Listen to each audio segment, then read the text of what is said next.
السلام علیکم ورحمۃ اللہ۔ ناظرین کرام، محبوب رب العالمین پر درود و سلام بھیجنے کے احکام الہیہ اور اہمیت و ناگزیریت جاننے کے بعد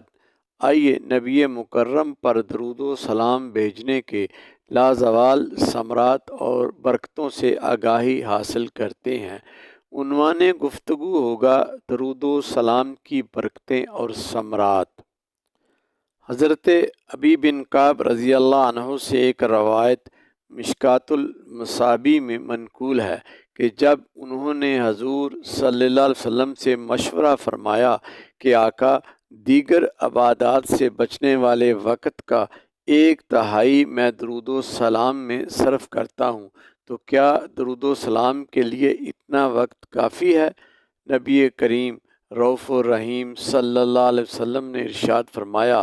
ٹھیک ہے، لیکن اگر تم یہ وقت بڑھا دو تو تمہارے حق میں بہتر ہے۔ پھر ابی بن کعب درود و سلام کے لیے وقت بڑھانے کا ذکر کرتے کرتے نصف وقت، پھر دو تہائی، اور بالآخر جب انہوں نے دیگر عبادات سے بچنے والا سارا وقت ہی صلاۃ و سلام میں صرف کرنے کی بات کی تو حضور صلی اللہ علیہ وسلم نے فرمایا، تب تو اللہ تیرے تمام کام سنوار دے گا، تجھے کسی چیز کی حاجت نہیں رہے گی، تیرے سارے گناہ بخش دیے جائیں گے، اور یہ تیرے رنج و الم دور کرنے کے لیے کافی ہے۔ سبحان اللہ۔ نعمتیں دونوں عالم کی دے کر ہمیں پوچھتے ہیں، بتا اور کیا چاہیے؟ بھیک کے ساتھ ہی ان کے دربار سے مل رہی ہے دعا، اور کیا چاہیے؟ اور ایک روایت سنن نسائی اور سنن دارمی میں موجود ہے جو درود و سلام کی برکتوں کی ضامن ہے۔ حضرت ابو طلحہ رضی اللہ عنہ سے مروی ہے کہ حضور نبی اکرم ایک مرتبہ تشریف لائے اور آپ کے چہرہ اقدس پر خوشی ظاہر ہو رہی تھی۔ آپ نے فرمایا، ابھی ابھی جبرائیل علیہ السلام میرے پاس آئے اور انہوں نے کہا، یا رسول اللہ، آپ کا رب فرماتا ہے، اے محمد صلی اللہ علیہ وسلم، کیا آپ اس بات پر راضی نہیں کہ آپ کی امت میں سے جو شخص ایک مرتبہ آپ پر درود بھیجے میں اس پر 10 رحمتیں بھیجوں، اور آپ کی امت میں سے کوئی آپ پر ایک مرتبہ سلام بھیجے تو میں اس پر 10 مرتبہ سلام بھیجوں؟ تو پھر کیا کوئی اندازہ کر سکتا ہے اس رحمت و سلامتی کے ملنے کا کہ جو اللہ کے حبیب پر درود و سلام بھیجے، خود رب العالمین اپنے اس بندے پر مہربان ہو کر 10 بار سلامتی عطا فرما دیتا ہے۔ اور ایک دوسری روایت جو انس بن مالک رضی اللہ عنہ سے مروی ہے، جس میں درود شریف کی فضیلت بیان کرتے ہوئے حضور نبی اکرم صلی اللہ علیہ وسلم نے ارشاد فرمایا،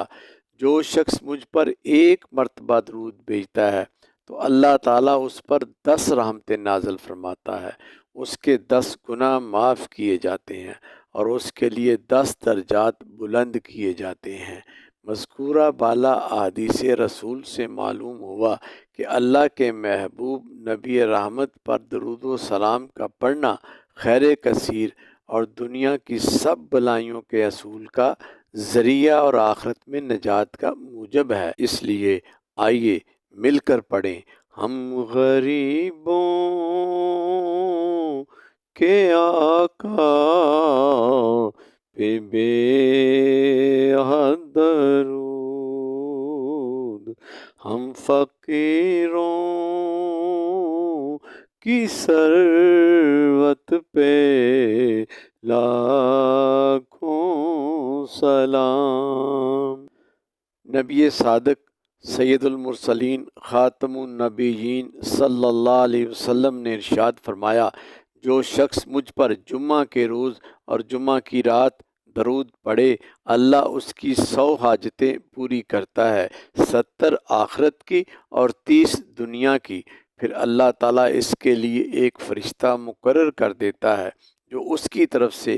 میری قبر میں اس طرح درود پیش کرتا ہے جس طرح تمہیں ہدیے پیش کیے جاتے ہیں۔ وہ مجھے اس آدمی کے نام و نسب کی اس کے خاندان سمیت خبر دیتا ہے، بس میں اسے اپنے پاس سفید صحیفے میں ثبت کر لیتا ہوں۔ ان احادیث رسول سے معلوم ہوا کہ محبوب رب العالمین پر درود و سلام پڑھنے سے ایک جانب دنیا و آخرت کی حاجات کی تکمیل ہوتی ہے اور دوسری جانب بارگاہ ازدی میں سرخروئی بھی یقینی ہو جاتی ہے۔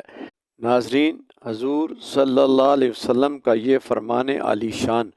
درود پاک پڑھنے والوں کے لیے مژدہ جاں فضا ہے۔ معاشر میں میزان پر جب بندہ گناہ گار کے گناہوں سے پلڑا بھاری ہوگا اور نیکیاں کم ہوں گی، تو ایسے میں ایک ہلکی سی چٹ کاغذ کا ایک ٹکڑا اڑتا ہوا آئے گا اور نیکیوں کے پلڑے میں گر کر اسے اوپر اٹھا دے گا۔ چونکہ نیکیاں نور ہیں اور زیادہ ہونے پر پلڑا اوپر کو اٹھے گا، تو بندہ گناہ گار حیران ہو کر فرشتوں سے اس چٹ کے بارے پوچھے گا، تو اسے بتایا جائے گا کہ تم نے محبت سے ایک بار اپنے نبی پر درود پڑھا تھا، یہ تیری وہ نیکی ہے جس کے باعث آج تیری نجات ہو رہی ہے۔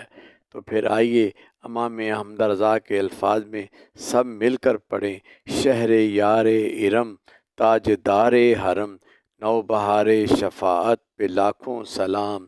جو کہ عزم شفاعت پہ کھنچ کر بندھی، اس کمر کی حمایت پہ لاکھوں سلام، مصطفیٰ جان رحمت پہ لاکھوں سلام، شمع بزم ہدایت پہ لاکھوں سلام۔ ناظرین کرام، بندہ مومن کو درود و سلام بھیجنے کے عمل کو اپنے معمولات میں شامل رکھنا چاہیے، تاکہ اللہ تعالیٰ کی برکات و فضائل ہر لمحہ ہم پر برستے رہیں۔ وما علینا الا البلاغ۔